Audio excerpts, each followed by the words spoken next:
Hello guys, greetings of the day. I am Adnan Arbaz Ahmed, cybersecurity expert Hyderabad. Want to review Arogya Setu application. Arogya Setu is an Indian COVID-19 tracking mobile application developed by National Informatics Center in just 10 days, which is in charged by Ministry of Electronics and Information Technology. It is made available to its users on 2nd April 2019. It is made available in 12 different languages. It uses Bluetooth and the GPS of the smartphone to track the coronavirus infection. It has almost 94 million downloads in the Play Store. On 23rd April, after many vulnerability assessments, I have posted this story on my Instagram handle and called it as a surveillance system. Later, Rahul Gandhi on 2nd May 2020 called it as a sophisticated surveillance system. Later on 5th May, a French ethical hacker of F Society, Robert Baptiste, who goes by the name Eloit Alderson on Twitter, claimed that there were security issues with the app. And here I am pasting you the screenshots, what exactly he has tweeted.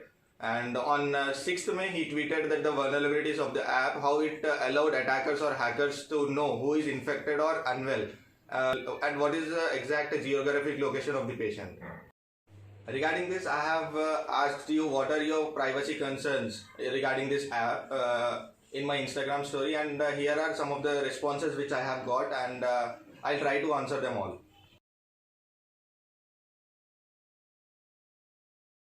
As previously said at the beginning of this video itself, it is made for the contract tracing, but not anymore now. I would term it as a exposure notification app, as it is not able to understand whom you have contacted with physically. Let's say I considered this as an ineffective application, as if the distance between persons increases more than 6 meters, then there is no point of contact, as it uses Bluetooth technology, and the range of Bluetooth technology is less than 6 meters.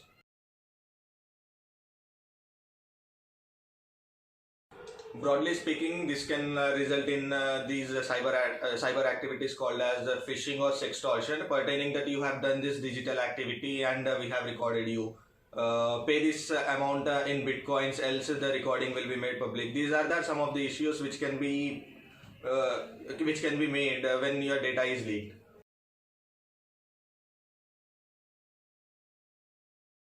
Apart from giving your name, age and profession, you have also provided your medical ailments, as you have not done it before, but you have done it in Arogya Setu.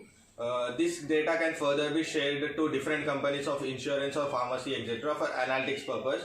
From them, you may also receive some advertisements calls like you have this specific disease and we have this policy for you, etc. And also remember one point: when you connect to internet, you leave your digital footprints at the place where whatever you have accessed. Okay, so it may even capture your IMEI number.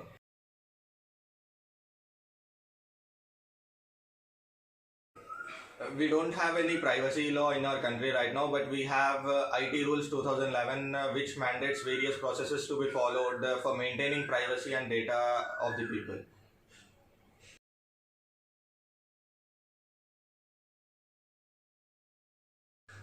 Once you connect to the internet, you will leave your digital footprints for the lifetime. Even the government shuts down this app, the data will still be present on the server.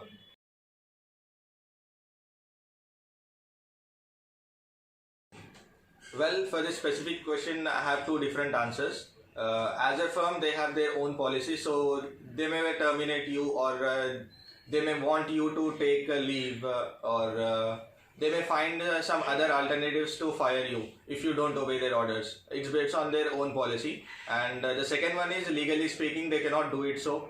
But again, point is, every firm will work on cautions, fear and panic rather than logical discussions.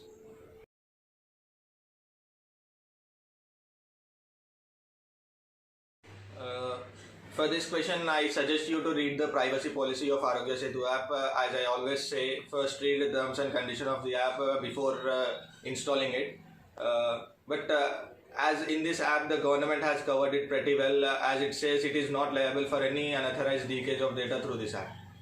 Instead of holding them accountable on the basis of unauthorized leakage, we can make them liable through the violation of a fundamental right of privacy and forcing us to download the application, which caused risking your privacy, fundamental right to life, right to live a dignified life, restriction on your movements.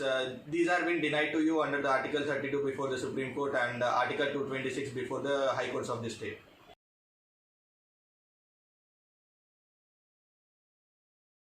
Yeah, this question was asked by one of my colleagues who is in Maharashtra right now, asking me what are the suggestions which you want to give to the government in order to secure this application. So these are the list of suggestions which can be, which I give personally. Saying that encrypted storage is not sufficient, we have to go far and what extra features are related to protect our data, as encryption is the baseline of security right now. Second, just because it is anonymized, that doesn't mean that it cannot be de-anonymized. And the major problem here, it is associated with a single static ID instead of a dynamic one. Location info is useless. Many contract tracing application overseas don't collect location information, whereas India takes. The fourth one is limit on sharing of data. Like the data collected by government should not be shared with other departments whatsoever is the reason. Okay, and the fifth one, which is a major one, which I can say, the government should have used a decentralized approach rather than a centralized one, where the data is stored on the government server. But while in decentralized architecture, the data relies on the device itself. So if someone found a positive, then your device itself sends alerts.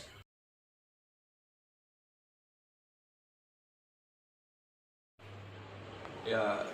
If the app is made open source, in India we have a good number of highly skilled ethical hackers who can perform a vulnerability assessment and pen test the application.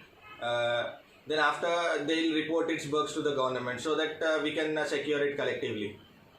So guys, these are my answers to your questions which you have responded me on my Instagram story, and these are a few suggestions which I have included in the video, and hope our government secure this application. Thank you for watching.